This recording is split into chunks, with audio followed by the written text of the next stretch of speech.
Muito bem, esse é o texto de Santo Agostinho,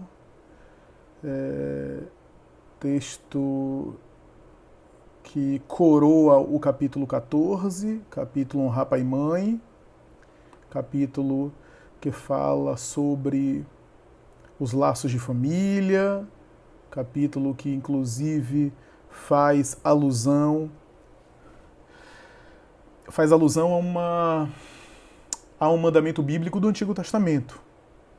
Honrai pai e mãe, para que tenhais longos dias de vida na terra, é um texto que está presente lá no Êxodo.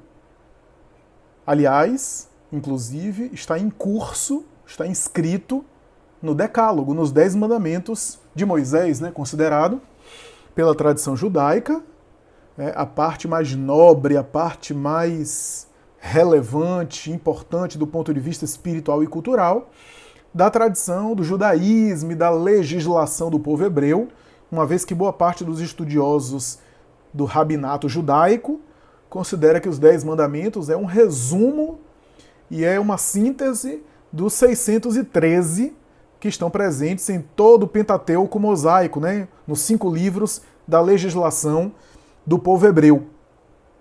E entre os 10 mandamentos está lá: honrai a vosso pai e a vossa mãe, a fim de viverdes longo tempo na terra, que o Senhor vosso Deus vos dará. Isso está no capítulo 20, versículo 12 do Êxodo. E Jesus não apenas ratifica isso, mas espiritualiza esse mandamento. Afinal de contas, na tradição judaica e mosaica, Deus é um grande legislador que compensa a criatura a partir da sua conduta, mas as compensações na mentalidade judaica são materiais. Daí a visão no Antigo Testamento é o seguinte: se você é alguém que é uma pessoa justa, uma pessoa do bem, uma pessoa que segue os mandamentos de Deus, Deus abençoa você com benefícios materiais, com conquistas materiais, com posses materiais. Não é por outra razão que Moisés prometeu viver longos dias de vida na terra, caso o sujeito honrasse seu pai e a sua mãe. Jesus espiritualiza isso porque em toda a proposta de Jesus ele oferece compensações que não são apenas materiais, Às vezes, inclusive, em oposição às compensações materiais.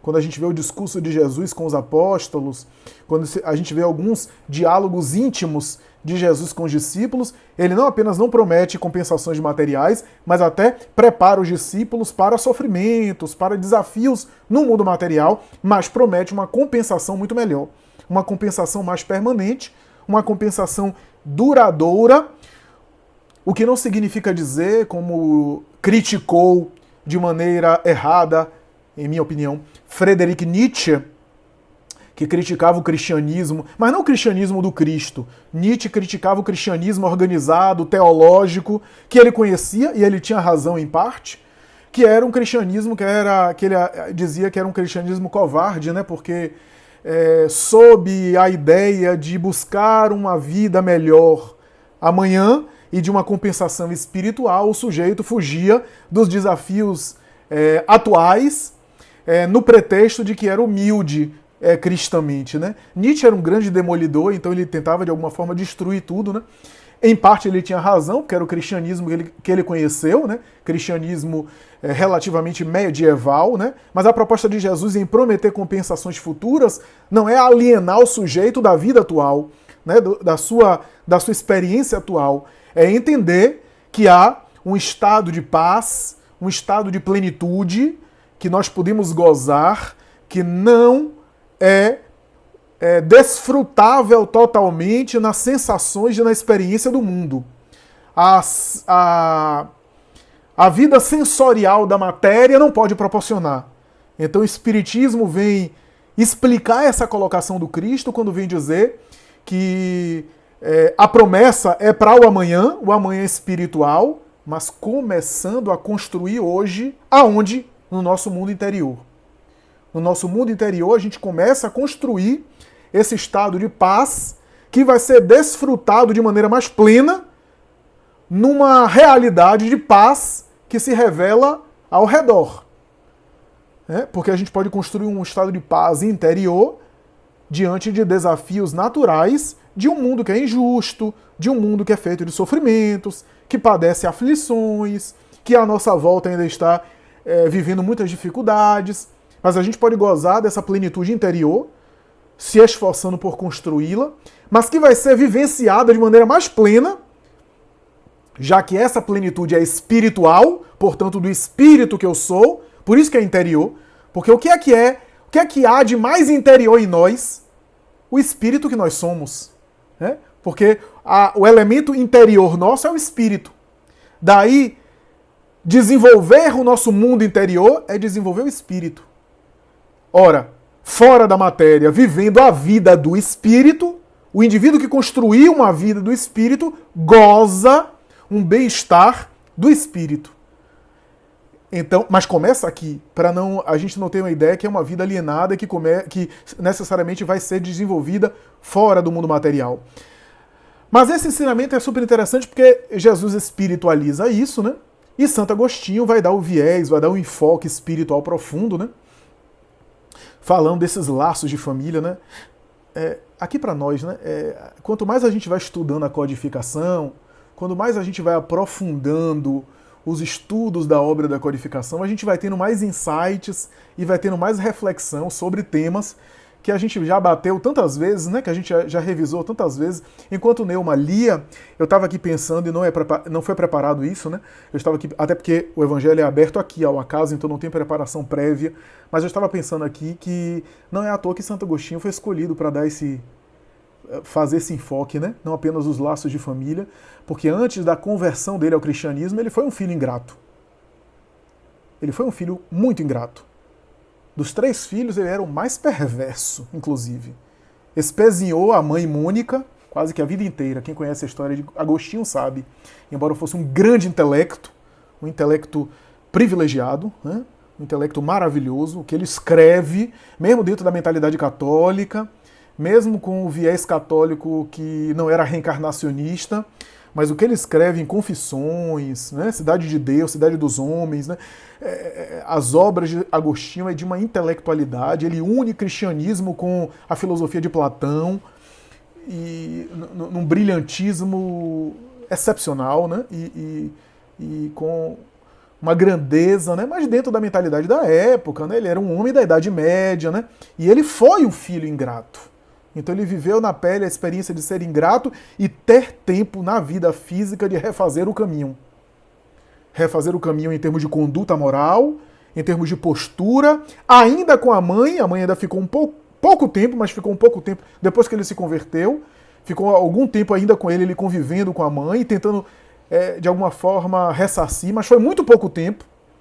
E mais tarde, ela no mundo espiritual de vez em quando aparecia a ele, né, visitava-o, né, a ponto de ele dizer que estava convencido das visitas de Mônica a ele em momentos de grande desafio, né? Foi um grande homem, né, um grande apóstolo, um grande vulto do cristianismo e refez a vida dele, né, teve toda uma vida voltada para o bem, né, corrigindo os excessos, os equívocos, né? A vida atribulada, a vida não apenas de excessos, mas também a vida até cruel, né? Ele confessa em Confissões que ele chegou a roubar, que ele chegou a agir de maneira desonesta, né? Que ele maltratou pessoas e que ele espezinhou e se juntava ao pai para espezinhar particularmente a mãe. O pai que tinha uma conduta bastante esdrúxula com Mônica, gerou na vida dela um verdadeiro martírio no casamento. E essa mulher, que era cristã, era zombada inclusive em casa, mais tarde conseguiu ver o filho se converter totalmente ao cristianismo e reconhecer a grandeza dela, né, ainda em vida. Então, não é à toa, né? E isso é muito interessante, né? Como foi arquitetado no mundo espiritual a escolha de cada espírito para escrever determinados textos.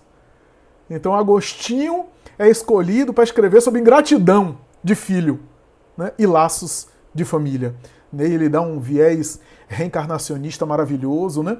Enquanto eu ouvia o texto e acompanhava aqui, eu fiquei pensando naquela frase famosa de Chico Xavier. Chico Xavier dizia o seguinte, que a gente contrai dívida no atacado e vai pagando as prestações. Né? A gente contrai dívida à vista, né? Mas vai pagando as prestações porque a gente não aguenta pagar de vez. O cheque especial é muito caro, né? Então a gente vai pagando aos poucos, em suaves prestações, né? E é verdade, a gente mata alguém, eu sempre dou esse exemplo, a gente mata alguém, tirou a vida física de alguém, e futuramente a gente recebe esse alguém como filho. Tirou a vida, agora dá a vida física. E aí a gente vai pagando as prestações, educando, guiando, dirigindo, direcionando, se matando para pagar a escola, plano de saúde, que é para desencarnar a gente mesmo. E aí a gente vai, no final da vida, quando eu desencarnar e o filho desencarnar, o filho ou a filha, mesmo quando a gente lembre do passado, onde um matou o outro, na mais recente, na mais próxima reencarnação, a gente foi pai e filho, mãe e filha, e assim por diante. Então o que é que predomina? A mais recente reencarnação. Mesmo que o filho lembre que no passado um brigou com o outro, mas na mais próxima, na última existência, a gente foi pai e filho. Então o que é que predomina? Olha que jogada da providência divina.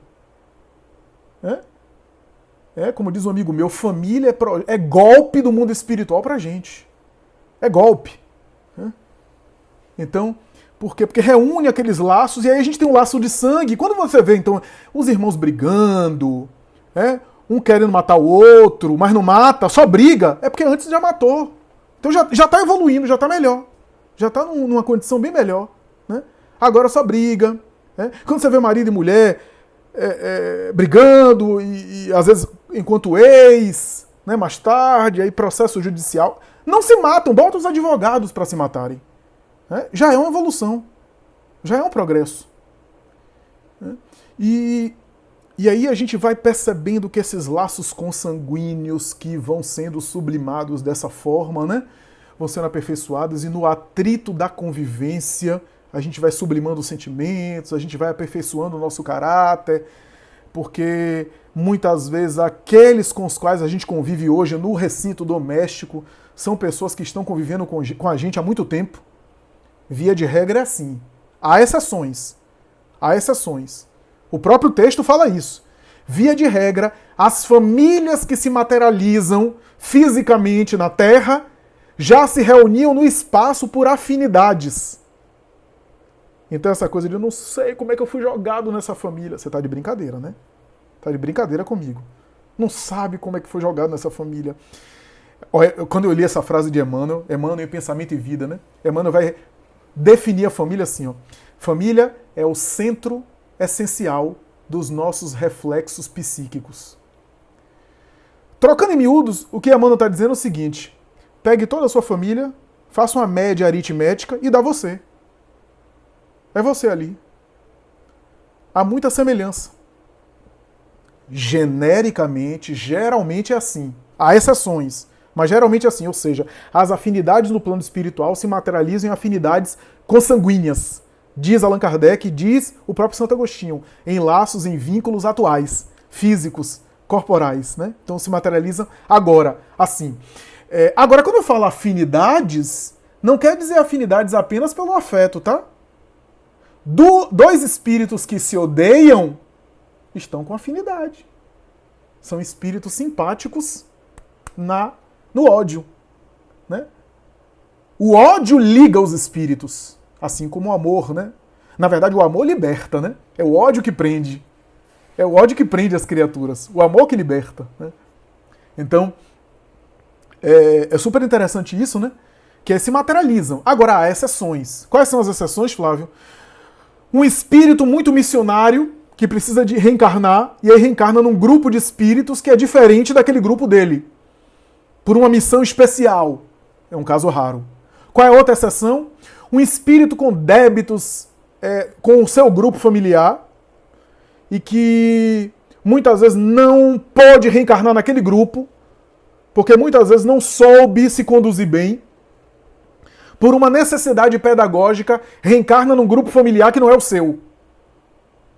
um grupo estranho ao seu. Quem leu as obras de Ivone Pereira vai ver isso. Vai ver alguns casos assim. Inclusive a própria Ivone, em função dos seus excessos, dos seus equívocos, né? Reencarnar num grupo familiar que não a entendia. Inclusive na última encarnação, que muitas vezes ela se sentia um pouco deslocada, né? Mas isso é raro, isso não é regra geral. Né? Agora, o que é que acontece na família? Na família a gente se vincula, se corporifica com laços que são já afetos antigos e laços que são também desafetos antigos, para poder sublimarmos os sentimentos ali, graças ao vínculo consanguíneo que faz com que a gente possa superar as animosidades do passado e assim por diante. O texto de Santo Agostinho é super rico, eu não vou conseguir abordar tudo aqui, esgotar tudo. O que eu posso dizer é que ele chama atenção para o valor precioso da reencarnação. Valor esse que tem a ver com a entrada do espírito na vida física, portanto uma nova oportunidade, é um filho de Deus. Todo nascimento é uma esperança de um espírito que tem uma nova chance de começar ou de recomeçar, de superar os seus dramas do passado, de fazer diferente agora. Santo Agostinho chama atenção para a infância larga do ser humano. O ser humano é um animal cuja infância é mais larga, né? A maioria dos mamíferos, com 1 ano de idade, já chegou na vida adulta. Inclusive procriam entre si. Às vezes, o filhote procria com a genitora ou o genitor. Já não tem aquele vínculo familiar, como é o caso do ser humano, o laço familiar, que Freud estudou tão bem na obra Totem e Tabu, quando fala sobre o surgimento da família a partir do tabu do incesto, ou seja, a moralização dos laços familiares através da repressão e da superação dos vínculos sexuais fortuitos e da repressão do incesto como sendo essencial para a formação da família consanguínea, ou seja, vínculos sexuais entre os membros da família não são possíveis, não são passíveis. Então, e aí Santo Agostinho chama atenção para a importância da missão da maternidade, da paternidade, missões importantes nesse sentido, porque conduz o espírito, A maternidade e a paternidade são missões importantíssimas, mais importantes do que a gente dá valor aqui no plano físico. Chama atenção para os laços espirituais, as dificuldades de relacionamento ou as facilidades de relacionamento têm a ver com vínculos anteriores que a gente não lembra o que foi, mas que se revelam assim. Eu já vou passar para a palavra rapidinho, Daniel, só concluindo. Então, vínculos anteriores que se manifestam, e que bom que se manifestam com o esquecimento do passado. Muito difícil seria a superação de alguns dramas do passado se a gente se recordasse em detalhes. E por fim, Santo Agostinho chama atenção para as provas da convivência. As provas da convivência, Ele chama atenção dizendo que de todas as provas, as mais dolorosas são aquelas que afetam o coração, Não são aquelas que têm a ver com força ou com destreza física, Mas aquelas que abatem o coração, Então é super interessante isso daí. Ele chama a atenção de que os encarnados são cooperadores da reencarnação, responsáveis fisicamente pela reencarnação. Ele chama a atenção para o sentimento de ingratidão, que é um dos mais primitivos que a criatura tem, porque até no reino animal, muitas vezes os filhotes têm vínculos, estabelecem vínculos, Então a ingratidão, especialmente de um filho em relação ao pai, ou de um filho em relação à mãe, aos pais, aos genitores, é um dos traços mais primários, É um dos traços mais primitivos, às vezes fruto de rebeldia, fruto de vínculos difíceis do passado, Eu termino meu comentário, para franquear a palavra e possibilitar que todos participem, eu termino meu comentário citando um texto chamado Em Casa. Esse texto é um texto de Emmanuel, está em uma obra que eu não me lembro, e que mais tarde vai ter uma outra obra, essa eu me lembro, chamado Ideal Espírita, que é uma coletânea de mensagens psicografada por Chico Xavier, e também Valdo Vieira, André Luiz, Emmanuel. essa mensagem é de Emmanuel, apareceu originalmente em outra obra que eu não estou lembrado agora, mas mais tarde vai fazer parte do livro Ideal Espírita, a mensagem é em casa. E em outras palavras, Emmanuel fala assim, o filho ingrato de hoje, muitas vezes, foi aquele filho que foi abandonado na roda das casas de misericórdia, nas igrejas, em frente às casas pias, como se falava no passado. A filha ingrata de hoje foi aquela mesma filha abandonada, deixada a esmo. O marido alcoólatra, rebelde, temperamental, é aquele mesmo que foi abandonado no altar e bebeu até morrer. A esposa com transtorno patológico de ciúme foi aquela esposa que foi abandonada no altar e foi trocada por outra. E volta com essas marcas. Aí Emmanuel explica, dizendo, não justifica as atitudes atuais, mas pelo menos explica as causas em que os espíritos trazem para o vínculo atual memórias antigas, reminiscências antigas, vínculos antigos que estão agora se reajustando. Então é super interessante esse texto de Emmanuel, né? Em casa. Bom, vamos lá, vamos começar a circular a palavra. Daniel. Beleza, obrigado. Obrigado pelos comentários, muito interessante. É interessante quando a gente faz essa ponte realmente, né, com o texto, com outras leituras. E aí, quando Neuma estava lendo o texto, eu me lembrei do estudo que nós estamos fazendo entre a Terra e o Céu, né, que eu sei que tem muitos amigos aqui que também acompanham, e a trama é justamente essa, né, é o mecanismo da reencarnação operando para resolver os atritos que esses personagens tiveram, né, em algumas vidas, enfim, eu achei interessante essa associação. E aí vou aproveitar então, Flavinho, vou ler aqui alguns comentários de algumas pessoas que postaram aqui e que também fizeram perguntas. Então nós temos, o primeiro comentário foi de Rita. Esse capítulo nos confirma a necessidade de aceitarmos nossos pais no nosso coração, acolhê-los em nossos corações, independentemente de como agiram conosco, uma vez que eles nos deram um bem maior, a vida. Precisamos honrar nossa mãe e nosso pai, eles fizeram o que podiam fazer. Lembremos-nos que nossos pais são seres humanos falíveis como nós. Adolfina, tem uma pergunta aqui de Adolfina. Filhos são missão que nem sempre conseguimos cumprir a contento. Então, partimos mais endividados? E aí, Flavinho, eu vou aproveitar e conjugar aqui uma outra pergunta que está, de alguma maneira, relacionada. É Rosa Mira. Rosa pediu que eu perguntasse. No caso da adoção, essas relações aliviam ou responsabilizam mais os pais? Então, a primeira, né? Nem sempre fomos a contento, se partimos mais endividados. E a de Rosa, a questão da adoção, se essas relações aliviam ou responsabilizam mais os pais.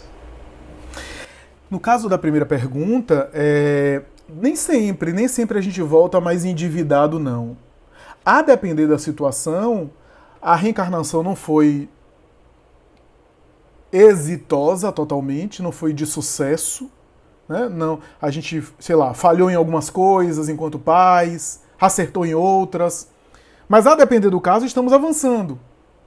Estamos nos adiantando. Tivemos algumas falhas, vamos examinar, vamos analisar, e assim por diante. E conseguimos progredir, mas avançamos em outros aspectos. A depender da comparação, a gente brigou que nem gato e rato nessa vida, mas a gente não se matou. E se na outra vida a gente se matou, já melhoramos alguma coisa. Já melhoramos, como o exemplo que eu dei aqui, né? Ou então, a gente falhou na educação, na condução dos filhos em um aspecto, mas em outro aspecto a gente conseguiu incutir, a gente, falhou na educação religiosa. Vou dar só um exemplo.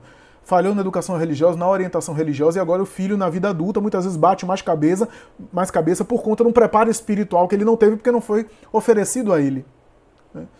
Mas, por outro lado, a gente, por exemplo, lhe deu muito discernimento em outros aspectos, lhe facilitou a vida, lhe possibilitou acesso à cultura, lhe possibilitou boas relações. Isso tudo é levado em consideração. Tudo isso é levado em consideração. Cada caso é um caso. É difícil a gente examinar, até porque o nosso critério de julgar é um critério que não temos o recurso da justiça divina. A justiça divina tem recursos de misericórdia e de compreensão que nos escapam. A nossa justiça ainda é muito olho por olho, dente por dente. Então a justiça divina avalia essas coisas e transcende a nossa capacidade de raciocínio. Agora, é claro, há casos em que o sujeito piora a sua situação, pelo tipo de condução que teve. Eu me lembro de um caso que é narrado, se não me engano, em Ação e Reação, de um sujeito que estava esperando há não sei quantas décadas a oportunidade de reencarnar com uma outra pessoa. Essa pessoa ainda não havia sido resgatada das regiões de sofrimento. Iriam reencarnar juntos para superarem um conflito do passado. O espírito já, se não me engano, era o próprio Druso, benfeitor espiritual. O espírito já era adiantado, já era avançado, já tinha inclusive muitos méritos no plano espiritual, mas com essa pessoa ele falhou. E ele aguardava a oportunidade de reencarnar com ela para, de alguma forma, refazer o caminho, se reabilitar perante ela, recuperar sua dignidade que ele havia perdido no caso da relação com ela. Agora imaginemos, por exemplo, esse sujeito reencarna e mata, assassina a outra pessoa. Então complica a situação, piora a situação. Eu contei num vídeo recente, eu vou contar porque tem a ver com o tema. Um caso que muito me chamou a atenção, eu contei, quem assistiu um vídeo recente que eu fiz aí, inclusive foi a palestra da FEIS. Um caso de Divaldo, que eu ouvi esse caso, eu nunca mais ouvi ele contando, mas eu ouvi esse caso pessoalmente na Mansão do Caminho. Seminário Amor Imbatível Amor, lançamento do livro Amor Imbatível Amor, 1998. Se alguém encontrar esse vídeo aí, é capaz de me ver no público. Né? Quase uma criança. Não faz muito tempo isso, né? Foi quase ontem. E ele contou esse caso, que foi o seguinte: ele recebeu na Mansão do Caminho uma senhora com uma tragédia familiar, senhora que morava, ou mora, sei lá, aqui em Salvador. E o caso é o seguinte: ela tinha uma filha, e a filha, quando chegou assim, mais ou menos 10, 12 anos de idade, não, um pouco menos, antes de completar a reencarnação, antes dos 7, né, 6, 7 anos de idade, a filha começou a provocar sentimentos de conflito nela. A filha chegava a sentar no colo do pai e acariciar de tal forma que ela sentia como se o pai correspondesse àquele sentimento, que não era um sentimento de pai para a filha.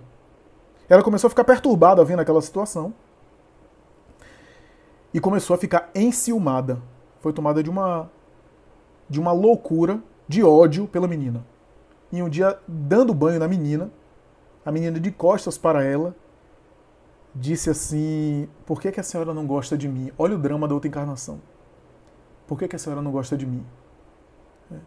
E ela teve um susto diante dessa colocação e, odiando tanto a filha, que pegou a filha e começou a afogá-la. A filha começou a se bater na banheira, se debater, até que ela teve um estalo, saiu, né? A menina...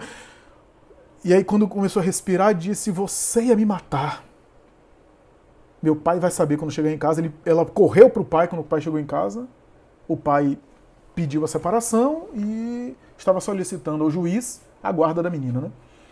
E ela, aos prantos, dizendo a Divaldo, né? O que é que eu faço? Porque aqui, eu falando com você, eu amo minha filha. Mas às vezes com ela eu a odeio e acho que ela vai roubar meu marido. Veja o drama de outra encarnação, né? E aí Divaldo disse que também não sabia o que falar, não sabia o que aconselhar, porque era um negócio muito delicado. E Bezerra de Menezes apareceu para ele e disse assim: olha, a esposa de hoje foi a amante de ontem. E a esposa de ontem é agora filha. Ou seja, a esposa traída voltou como filha. E a amante voltou como esposa. Para tentarem regularizar um ódio antigo. Uma briga antiga. e pediu para ela, ó, fale com ela enquanto ela estiver dormindo, converse com ela, que é uma forma de espírito ouvir, assimilar aquelas impressões, diga que a ama. E realmente a história é longa, né? Mas resumindo, conseguiu superar isso. A menina bloqueou essa memória por causa desses diálogos ali perto, que a psicologia chama de dialogar com o inconsciente, né? Para nós o inconsciente é o espírito. Né? Dialogar ali com o espírito fora do corpo, ainda não está totalmente reencarnada, e bloqueou a lembrança, bloqueou aquele trauma e superou, e aquela memória se apagou, se diluiu. Né? Mas veja, quase um drama do passado ficava pior agora. Quase uma situação do passado ruim ia acabar em um homicídio. Ia acabar em um assassinato. Então, claro que a gente pode piorar a situação. Mas, via de regra, se não for uma coisa assim, se a gente está tentando, está se esforçando em ser pai, ser mãe positivo, positivamente, etc., se a gente está se dedicando da nossa forma, com os nossos erros e limitações, a gente está progredindo. A gente está avançando mesmo com os nossos defeitos. Se o filho é muito ingrato, não percebe a nossa dedicação, se o filho mesmo assim é rebelde, tenhamos em mente que às vezes é um espírito que traz os seus compromissos também, que traz também os seus conflitos, e que talvez a semente que eu esteja depositando agora como mãe ou como pai, frutificará mais tarde. Não é agora. Às vezes é a longo prazo. Com relação à segunda pergunta, a adoção é um ato de amor, de afeto, de benevolência e de nobreza moral. Né? Você escolher amar alguém, conviver com alguém que não é do laço consanguíneo, essa experiência pode acontecer de várias formas. De várias formas, gente, a gente está sendo chamado a amar não apenas os laços consanguíneos, né? A amar filhos de outras pessoas, né? A amar aqueles filhos que não vieram de mim. Às vezes, por exemplo, eu tenho dificuldade de engravidar, ou eu não me casei, ou eu não me relacionei com ninguém, mas eu amo o filho de minha irmã, que é meu sobrinho. As dificuldades de engravidar hoje em dia são cada vez mais frequentes, que também tem a ver com as provas que nós espíritos trazemos na área familiar. Muitas vezes por conta de conflitos e questões associadas à maternidade e à paternidade, a gente vem com limitações para vivenciar a paternidade e a maternidade consanguínea, biológica. Não estou dizendo que todo caso é assim, mas em alguns casos é isso. Não estou generalizando. E aí a gente é convidado a quê? A amar os outros filhos, o filho da irmã, o sobrinho, etc. Ou então, casais que estão se casando por segunda vez, que têm filhos de casamentos anteriores. Joana de Ângeles fala isso em Constelação Familiar. É uma forma de a gente treinar o afeto para além do laço consanguíneo. Né? O afeto que é espiritual, que não é só biológico. Porque, no fundo, a experiência da família consanguínea é o treinamento do espírito para desenvolver aquele afeto ali que é visceral, né? O filho que saiu da minha barriga, o filho que é da minha genética, e eu amo aquilo como uma referência para um dia eu poder desenvolver, eu poder ter esse amor por outros. Qual é a diferença nossa para um espírito muito superior? Quem leu No Mundo Maior, capítulo 5, O Poder do Amor, vai ver lá o espírito Cipriana, amando um sujeito estranho a todo mundo, que André Luiz fica assim, André Luiz deu passe, Clarencio, o ministro, outro instrutor lá, deu passe, magnetizou.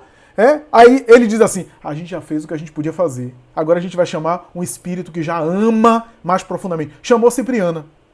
Aí Cipriana abraçou um, colocou outro no colo, o obsessor chorou, o obsidiado chorou, o obsidiado, que era encarnado, que estava fora do corpo, achou que era Maria Santíssima visitando ele, se ajoelhou.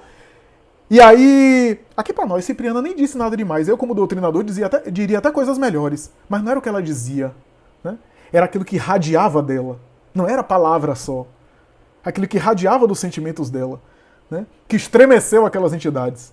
E aí o instrutor disse assim, André, sabe o que é o problema? Sabe qual é a questão? É que ela ama eles como se fossem sangue dela, como se fossem filhos dela. O espírito superior, ele ama um estranho como se fosse laço consanguíneo. Então a experiência familiar é isso. A adoção também é uma experiência assim. Então é uma experiência de benevolência, uma experiência nobre, abrigar um ser que não é do laço consanguíneo meu, para viver aquela experiência. Às vezes aquele espírito é um espírito com débitos de família, por isso veio muitas vezes através desse processo reencarnatório. Porque às vezes o espírito sabe. Por exemplo, quando, por exemplo, o espírito reencarna através de uma relação sexual casual, dois sujeitos imaturos, dois espíritos imaturos, que se encontram em uma noitada, têm uma relação sexual casual, nunca mais vão se ver, e não tem maturidade para maternidade e para paternidade. A mãe biológica vai ter o filho e vai depois entregar a uma instituição, vai colocar numa lata de lixo. O espírito, antes de reencarnar, sabia que aqueles pais biológicos eram apenas os fecundadores para possibilitar a vinda deles. E muitas vezes é um espírito endividado no tema da família, que vivendo a experiência dolorosa da ausência de figuras maternais e paternais, através desse sofrimento, desenvolvendo valor pela família, valorizando a família, dar valor a isso. Muitas vezes vai ficar com aquela marca que os psicólogos, né, às vezes apontam uma marca ali da origem, né? Um pai ou uma mãe que acolhe eles como pais adotivos vão ter que também lidar com essa marca. Em alguns casos, não estou dizendo que todo filho adotivo tem uma marca, não é isso, mas em alguns casos vão se manifestar através de um complexo, né? Então, mas é claro que há a adoção e adoção, né? Há aquela adoção por amor, por afeto, há a adoção para preencher um vazio, né? Então isso tem que ser também pensado, né? Tem que ser muito pensado para não, para a gente não achar que é tipo como pegar um pet emprestado durante um final de semana, né? É um projeto de dedicação, né? E de renúncia, de abrir mão de algumas coisas em função daquele projeto. Mas é super nobre, super válido, não complica a situação, muito pelo contrário. É uma tentativa de colaborar com a vida de alguém e, ao mesmo tempo, viver um amor numa relação com outra pessoa. Então isso é válido, é claro que é válido, né? E não complica espiritualmente, não. Então temos uma pergunta aqui. No caso, uma mãe que abandona o filho quando pequeno, logo depois que ele vira adulto, a mesma lhe procura, não por uma questão afetiva, mas por interesse. O filho não tem mágoa guardada, mas também não quer vínculo. O que acontece neste caso, Flávio? Essas são situações muito delicadas, muito próprias, é necessário examinar muito cada caso. É claro que uma mãe que não criou laços, que não construiu laços, e como a gente falou aqui, os laços espirituais, diz Kardec nesse capítulo 14, predominam do que os laços materiais. Afinal, os laços da matéria acabam com a matéria. Os laços de sangue acabam com a morte. Mas os laços do espírito permanecem. Então, os laços consanguíneos são oportunidades para criar laços espirituais. Esses são permanentes, né? Mas os laços que permanecem são os vínculos do afeto. Porque quem ama é o espírito, não é o corpo. Então, vejam. Se eu, como mãe, que tenho uma grande oportunidade pela influência que eu tenho no psiquismo do filho, ou pai, e eu não crio esse laço que pode ser construído, fica difícil depois esperar uma reação diferente. No caso em pauta, a coisa é mais grave, porque a mãe, segundo o que foi descrito aí, voltou a buscar o filho mais por interesse. Eu não sei se é essa leitura do filho, nesse sentido, ou é uma leitura, ou é uma confissão da mãe de buscar por interesse. Mas mesmo que seja não apenas um sentimento do filho, mas uma verdade, é compreensível que o filho não confie. É compreensível, ainda que seja uma fantasia dele, é compreensível que o filho não confie porque esse laço não foi construído. E é natural, é esperado que ele não tenha, que ele não morra de amores pela mãe porque esse laço não foi construído antes. Que esse laço não foi... No caso em pauta, estamos diante de uma prova. Se a mãe está arrependida sinceramente e o filho tiver condição, pela informação espiritual que tem, pela compreensão que tem, supere essa mágoa e perdoe. Ou pelo menos tente compreender a infantilidade, a imaturidade da mãe. Afinal, sua mãe pelo menos deixou você nascer, ela podia ter abortado você, impedido você de reencarnar. Né? Olhar a mãe com compaixão, afinal também é um espírito. E às vezes um espírito imaturo, com suas infantilidades, com seus desafios. Então, se o filho tiver condição de fazer isso, eu não estou exigindo... eu não estou exigindo mais do que ele pode, eu estou dizendo, se for possível isso, ok. Isso não significa aqui que eu estou pedindo para conviver com essa mãe, porque ele adicionou, a pergunta colocou, que a mãe está buscando ele por interesse. Eu conheço alguns casos assim. Eu conheço casos da mãe ter abandonado os filhos, a mãe ter maltratado, não ter nenhum tipo de vínculo que foi criado. E lá adiante, quando o filho faz 18 anos, volta a entrar em contato aí para pegar o CPF do filho, abrir empresa no nome do filho, sujar o nome do filho, emancipá-lo, para mais tarde contrair dívida em banco no nome do menino, e aí deixar o menino já com um nome sujo pro resto da vida. Conheço vários casos assim, entre outras coisas, né? Entre outras coisas, de exploração financeira, porque agora o filho adulto já está com autonomia financeira, exploração emocional e assim por diante. A depender do caso, eu diria para o filho o seguinte: se você consegue perdoar, superar isso, perdoe não por causa da mãe e do pai, mas por sua causa, para você ficar bem apaziguado, para você ter feito a sua parte. Agora, isso não significa você conviver com um pai nocivo ou com uma mãe que pode lhe destruir emocionalmente. Perdoe, compreende, trate com respeito. O mandamento honrar pai e mãe não é de se submeter, de perder a própria individualidade, ser escravo. De uma mãe abusiva, por exemplo. De um pai perturbador. O mandamento honrar pai e mãe é agir com dever moral para com eles. Como diz Kardec, socorrer em caso de necessidade. Se precisar de ajuda, devolver o mal que eles fizeram com o bem. Tentar perdoar, não por eles, mas por você, para você tirar essa mágoa no coração. Porque ao cultivar mágoa, essa mágoa pode se manifestar mais tarde lá na frente. Não apenas em saúde, mas também nas outras relações. Eu observo, por exemplo, na psicoterapia e na experiência minha profissional de consultório, muitas vezes uma mágoa de uma mãe, aí a menina mais tarde é mãe, e na hora que assume o papel de mãe, a função da maternidade, por conta de mágoas antigas com a mãe, entra em conflito. Às vezes desenvolve uma depressão. Às vezes na hora que é mãe, aí desenvolve uma depressão pós-parto. Porque se vê no lugar da sua mãe, por quem ela tem... Ou seja, assumir a função de mãe é um pouco ir para o lugar da própria mãe, e nessa relação complicada entre mãe e filha, o que a filha não quer é se aproximar de nada que pareça a própria mãe. Então, inconscientemente, pode gerar conflitos que podem ser superados através da superação da mágoa.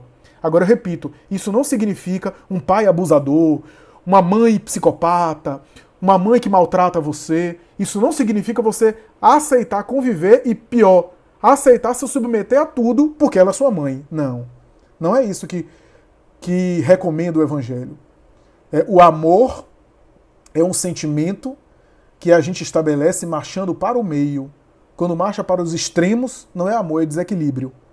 Eu me lembro de uma amiga cuja mãe era muito manipuladora. Muito manipuladora. Então a filha ia sair com 25 anos já, quase chegando aos 30, a filha sair, ela passava mal, dizia que ia morrer, para a menina não sair, então a menina não arranjava namorado, a menina não se relacionava com ninguém, a mãe o tempo todo interferia na vida amorosa da menina, da filha, ficava ameaçando que ia morrer porque tem diabetes. Aí a menina vai sair e diz, eu vou comer esse pote de açúcar todo mês, porque aí eu morro logo e você se vê livre de mim. E aí essa minha amiga levou para um endocrinologista. Eu acho que esse endocrinologista devia também fazer psicologia, fazer graduação de psicologia, porque ele tinha um tato psicológico, né? E aí o endocrinologista recebeu ela, etc. E aí a filha entrou na consulta e disse assim, doutor, antes de terminar eu queria pedir para você, fale para a mamãe não comer açúcar. Porque eu falo para ela disse que vai comer mesmo para morrer, para se ver livre logo de mim. Ou para eu me ver livre logo dela. Eu falo, ela diz que vai comer mesmo. Aí o endocrinologista olhou para ela e disse assim, minha senhora, quantos anos a senhora tem? Aí ela disse, 82. Ou já pode morrer. Coma seu açúcar. Pode comer. Já pode morrer, que diferença faz? Já viveu muito. Qual é o problema de ela morrer em 6 meses? É melhor que morre feliz, morre adoçada. Coma seu açúcar, minha senhora. Pode comer. Afinal, o que vai fazer? Ela pode viver até, sei lá, até os 90, sem comer açúcar, e daqui a 4 meses ela morre de diabetes comendo açúcar. Qual é a diferença? Não, deixe sua mãe em paz, viva a sua vida e deixa ela comer o açúcar dela. Até compre mais coisa pra cá. A partir desse dia, a velha nem passava perto do açucareiro. A filha ofereceu, tem açúcar? Minha mãe, você acha que eu vou te dar uma coisa com açúcar? É porque o médico falou que se eu comer açúcar, eu morro em 4 meses. Morreu com 99. Né? Então, são amores egoístas, amores possessivos, conflitos da mãe que não se realizou como pessoa e não quer que a filha se realize. E quer prender a filha com ela, quando tinha 20 anos e tudo, viveu a vida dela. E não quer que a filha viva a vida dela, que viva as suas experiências. Né? Então, amar pai e mãe não é se submeter, não é perder a individualidade, não é fazer todo o capricho dos pais. Né? É tratá-los bem, tratá-los com respeito, é ajudá-los, né? É ampará-los na velhice. Né? Mas não valorizar esses caprichos. Né? Jandira faz a seguinte pergunta, Flávio. A pergunta pessoal está às 9h06, para quem quiser acompanhar. Flávio, o que dizer daquela filha que pessoalmente se atrita constantemente com a mãe, mas quando está distante fica preocupado com a mãe, fala da saudade que sente?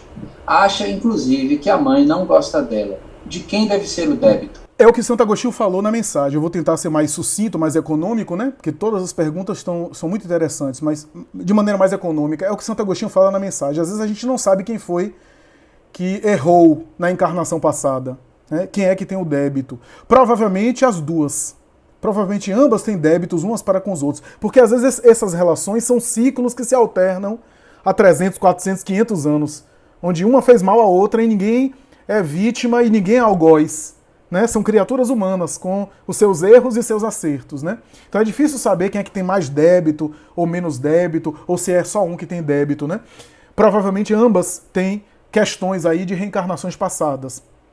Mas o que a gente pode dizer é que essa filha possivelmente tem um sentimento de rejeição, que pode ser um conflito do passado. Então esse sentimento de rejeição faz ela tratar mal a mãe, destratar a mãe, né? Na ausência, sentir que a mãe não gosta dela e destratá-la por conta dessa fantasia ou dessa crença. Porque a questão das relações familiares é uma questão muito delicada, viu, gente? Porque a questão não é ser amada, é se sentir amada. E às vezes o pai e a mãe não têm esse poder. O pai e a mãe podem amar, mas nem sempre podem fazer o outro se sentir amado. Lacan dizia, né? Você tem certeza do que você falou, mas não tem certeza do que o outro escutou. Né? Você nunca tem certeza do que o outro escutou. Então você pode oferecer amor e ainda assim o outro não se sentir amado. Você fez sua parte, você amou, mas o outro pode não ter se sentido amado. Não se sentir amado na experiência individual, na experiência interior do filho, é como se não fosse amado. Não há diferença, é como se não tivesse sido amado. Pra gente faz diferença, porque a gente fez a nossa parte. Mas ele entendeu, ele recebeu de outra forma. Então, essa sensação de não ser amado e de ser rejeitada pela filha faz ela destratar a mãe na presença, na ausência, ela achar que a mãe não gosta dela, e possivelmente esse espírito tem um sentimento de culpa. A sensação de não se sentir amada pela mãe pode ser uma culpa do passado por não ter sido merecedora desse amor e achar que não merece receber esse amor na reencarnação atual. Então, por mais que a mãe se desdobre amando-a, ela não se sente recebendo. Na presença da mãe, o ego fala mais alto e ela maltrata a mãe, mas na ausência da mãe, ela fica preocupada com a mãe. Por quê? Por conta do sentimento de culpa, a sensação de que está tratando mal a mãe, que é um sentimento de culpa também que vem do passado, de não se acreditar merecedora do afeto da mãe. Essa relação é muito complexa. A relação mãe e filha, filha mesmo, né, do sexo feminino, é uma relação muito complexa, né? Psicologicamente, tem muitas nuances aí, né? Nuances que tem a ver... A filha, muitas vezes, é um espelho psicológico da própria mãe, onde reflete e se estende à própria mãe, porque a mãe vê uma outra mulher, né, se desenvolvendo, né? Em alguns casos, não é sempre, viu, gente? Mas em alguns casos existe uma competição, a famosa competição feminina velada, né? Então é muita coisa que existe nessa relação que os psicólogos, os teóricos aí estudam, né? Mas cada caso é um caso. Mas eu diria espiritualmente que é mais ou menos isso, né? Obrigado, Flávio. Temos aqui 2 comentários antes de passar as perguntas seguintes. Cristiane Cantalino: na adoção acredito muito que não é por acaso. Quem adotou está fazendo o amor a quem não deu a esta criança. Cíntia: com esses esclarecimentos em relação com as obras, trouxe a lembrança da obra E a Vida Continua. A resistência foi do filho com o pai, filho adotivo, que nessa encarnação do pai foi assassinado por ele. E temos então em seguida a pergunta de Railda: pai e mãe negligenciam completamente o filho que foi criado pelos avós paternos. Quais compromissos desses pais? Repetindo, pai e mãe negligenciam completamente o filho que foi criado pelos avós paternos. Quais compromissos desses pais? É difícil saber, porque cada caso é um caso, tem atenuantes, tem agravantes, a depender do nível de maturidade, do grau de consciência, mas é claro que existem compromissos ali. Existem débitos, né? Porque se o filho, de Joana de Ângeles, se o filho veio por mim, não é para ser filho dos avós. Os avós podem colaborar, mas não assumir. Claro, existem exceções. Joana fala em constelação familiar. Há exceções. Por exemplo, os pais procriam, né, dão à luz a um filho e logo depois morrem por um acidente. Muitas vezes, esse filho vai aos cuidados dos avós porque eram para ser filhos daqueles avós. Ser cuidados pelos avós. Mas aí é um caso excepcional, né, de impossibilidade. Mas se o filho reencarnou por mim, os avós têm um papel importante de colaborar, mas ideal seria que eu assumisse, que eles fossem minha responsabilidade. Se eu negligencio isso, com exceções, é claro que tem exceções, se eu negligencio isso, com as exceções, eu muitas vezes desenvolvo algum compromisso nisso, que mais tarde eu vou ter que consertar, vou ter que corrigir, vou ter que reajustar. Não necessariamente sofrer, viu, gente? Mas eu vou ter que reparar isso. Aborto espontâneo, pergunta de Fabiana: aborto espontâneo pode ser desistência do espírito que iria reencarnar? Muitas vezes é isso que acontece, a desistência do espírito. Allan Kardec, inclusive, coloca isso em O Livro dos Espíritos, dizendo que o espírito muitas vezes assumiu um projeto reencarnatório, aceitou, vinculou-se ali ao útero materno e de repente ficou com medo, começou a ver a vida que ele ia levar e disse: espera aí, eu não quero não. E aí, como o laço ainda é muito sutil, principalmente no primeiro trimestre de gravidez, onde o espírito está lentamente mergulhando na matéria, esse laço é sutil, é frágil, ele pode romper, recuar. O que acontece? Quando ele recua, gera um aborto espontâneo. E aí é claro que esse espírito adquire um débito, né? Porque ao gerar expectativa nos pais, ele deveria ter pensado mais antes, né? Antes de assumir. Ao gerar expectativa nos pais e mais tarde ele recuar, gerou um sofrimento nos pais, porque os pais experimentaram uma frustração, né? Um sofrimento pelo aborto espontâneo. Então muitas vezes ele recua e acontece ali o aborto espontâneo. Isso não quer dizer que todo caso de aborto espontâneo está incluso nesse item. Muitos abortos espontâneos é porque o espírito realmente recuou, né? Há alguns casos, diz Allan Kardec, que o aborto espontâneo é fruto de ausência do espírito. Houve, portanto, a fecundação, espermatozoide com óvulo, mas não houve espírito ali. É os casos do natimorto, os casos em que há um desenvolvimento biológico sem espírito. Então é um corpo sem alma, então não nasce, não vinga, como se diz, né? E há alguns casos excepcionais, cada caso é um caso, quem fala isso é Filomeno de Miranda na obra Temas da Vida e da Morte, que são casos em que o aborto foi provocado pelo espírito, que recuou, né? Mas que o espírito recuou quando viu os pais rejeitando ele. Por exemplo, quando a mulher começa a bater, dá murro na barriga, dá tapa na barriga, não quer o filho, se desespera, o futuro pai pragueja, não quero não quero ser pai agora, não desejo esse filho. E às vezes o espírito ali, na atmosfera do casal, vê aquilo, e se não tem maturidade espiritual, se não tem alguma elevação espiritual, se é muito imaturo, se sente rejeitado, e aí ele rompe o laço. Nesse caso, ele é responsável por romper o laço, mas os pais que rejeitaram esse espírito pode ter alguma parcela de responsabilidade, porque o espírito se sentiu rejeitado né? Não se sentiu acolhido naquele lar, né? Mas, via de regra, é desistência sim do espírito. Obrigado, Flávio. Eu quero ver como é que você vai conseguir responder essa aqui. Neuma perguntou: como somos diante do Pai? Eu acho que essa é pergunta para espírito puro. Por quê? Porque espírito puro que tem aquela relação assim de, sabe? Eu e o Pai somos um, como dizia Jesus. Aí é relação de espírito puro. Porque, veja, a gente nem consegue compreender ainda a divindade. A nossa compreensão de Deus, Kardec diz isso, né? Quando Kardec explica os atributos de Deus em A Gênese, ele vai dizer: imaterial, aqueles atributos, né, que todo mundo conhece, quem leu a obra de Kardec: imaterial, soberanamente justo e bom, todo-poderoso, imutável, etc. E aí Kardec conclui dizendo assim: isso não é o que Deus é. Isso é aquilo que ele não pode deixar de ser. Essas são as características que ele não pode deixar de ser. Mas o que ele é realmente a gente não sabe. Porque falta a gente uma percepção. E aí eu pergunto a vocês, se Deus é imaterial, não é matéria, essa percepção que nos falta também não é material. É uma outra percepção, uma percepção de um espírito puro, que entram em contato com Deus e sentem Deus, né? Sentem a divindade. Então, a gente não consegue compreender o Criador, a gente não tem ideia ainda total do Criador, a gente sente o Criador, como diz Emmanuel, da mesma forma que um verme não sabe o sol, não conhece o sol, mas sente a sua presença, nós sentimos a presença do Criador sem conseguirmos compreendê-lo racionalmente ou compreendê-lo de alguma forma, cognitiva ou não. O que a gente pode dizer é o seguinte: tudo o que Deus pode ser entendido por nós está na figura de Jesus.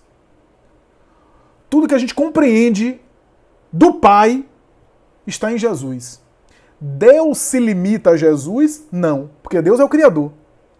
Se Deus é o Criador, Deus vai além do Cristo, vai além de Jesus. Mas tudo aquilo que Deus é além de Jesus, a gente não tem condição de compreender. Então, quer entender Deus? Olha para Jesus. Agora, essa intimidade de como somos diante do Pai é difícil porque é uma relação de espírito que já compreende o olhar do Criador sobre nós. O que a gente pode dizer é que é a parábola do filho pródigo. Lembram da parábola do filho pródigo que a gente examinou? A parábola do filho pródigo é assim: você acha que você ama seu filho? Você acha que você tem um amor pelo seu filho? Porque você não conhece o amor de Deus. Você não sabe como é o amor. Porque o amor de Deus é aquele pai que está correndo desesperado em busca do filho. Aquele patriarca que não existia um patriarca como aquele na cultura hebraica, correndo. Não foi o filho que foi até o pai, foi o pai que correu atrás dele para pegá-lo e para recebê-lo de volta. Então, como diz Abraão Yosha Heschel, né? É Deus em busca do homem. O Deus que está atrás do ser humano o tempo todo. Né? Deus em busca do homem. Então, é um amor que a gente não tem condição ainda de entender. Como esse amor de Deus sobre nós. Né? Então, por isso que quando Jesus era perguntado sobre Deus, bom mestre, a ninguém chameis de bom. Porque bom só o Pai. Agora, mestre sim eu sou. Ou seja, você acha que eu sou bom? É porque você não entende ainda o Criador. Né? É mais ou menos essa a ideia, né? Eu acho que a oração, por vezes, entre um ou outro, já ajuda ao perdão. Eu estava comentando essa questão dos conflitos, pai e filho, etc. Flávio, pergunta de Railda Salles. No caso dos irmãos sem afinidade, havendo pânico de um deles reencontrar em outra reencarnação, qual o papel dos pais neste contexto? Ou seja, um dos irmãos tem medo de encontrar com o outro em outra reencarnação, e qual seria o papel dos pais neste contexto? O papel de conciliar. Esse pânico vai se manifestar na encarnação como resistência à convivência próxima com aquele irmão. Sabe aquele irmão que é arredio, aquele irmão que não convive muito, aquele irmão que fica trancado no quarto, que não interage com a família? Muitas vezes esse irmão tem uma resistência do outro em função de dramas reencarnatórios. Dramas reencarnatórios. E às vezes é curioso, porque às vezes um irmão é super solícito com um, e o outro é super resistente. Por quê? Porque às vezes um fez mal a um, aí aquele que fez mal volta com sentimento de culpa, se desdobrando em cuidados, e o outro volta sem confiar. O outro volta resistente, não confia, porque tem medo inconscientemente de que ocorra de novo aquela situação, né? Divaldo Franco contou uma história história da irmã dele, né? Uma irmã dele que não suportava o pai. E certa vez ele pegou a irmã, se sentou e disse assim: vem cá, pai já fez alguma coisa com você? Ela disse: não, mas eu não consigo ficar só com ele. Eu não consigo, eu olho para ele, tenho um ódio e ao mesmo tempo um medo terrível. E enquanto ela foi falando isso, Divaldo disse: eu tive uma visão psíquica. E nessa visão psíquica eu vi os dois numa região da África, ela como garota de programa e ele como homem que ia ter com ela. E depois de um contato sexual, ele a estrangulava num amor passional. E ela morreu asfixiada dizendo: você vai me pagar. Ao reencarnar, ela tratava ele muito mal. Tratava mal, botava ele para chorar, né? Agredia ele de tudo que é jeito. Passou anos sem falar com o pai. E Divaldo disse: quando meu pai estava morrendo, no leito de hospital, eu chamei ela e disse assim: olha, o pai está morrendo. Quer entrar para conversar com ele? Ela disse: mas é preciso? Ele disse: você é que sabe, para depois você não ficar com sentimento de culpa, achando que poderia ter dito alguma coisa. E aí ela disse: você entra comigo porque eu não quero ficar sozinha com esse homem. Esse homem. Ele disse: entro. Avisa ele que eu vou entrar primeiro. E aí ele entrou, conversou com o pai. O pai disse: meu filho, que bom. Parecia que estava esperando ela, né? Que bom. Será que ela vai me perdoar?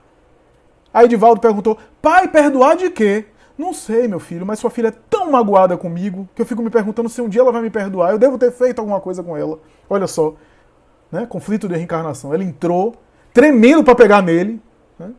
E aí quando pegou na mão dele, ele apertou com força. Aí quando apertou com força, ela começou a chorar, o pai começou a chorar. E aí ela se despediu do pai, o pai disse: Deus abençoe você, minha filha, que Deus nos perdoe, etc. Quer dizer, dramas do passado. Então, a função dos pais é muitas vezes conciliar, né? Muitas vezes arrumar essa história, trabalhar para serem mediadores desse relacionamento que às vezes tem gênese em um passado tumultuado.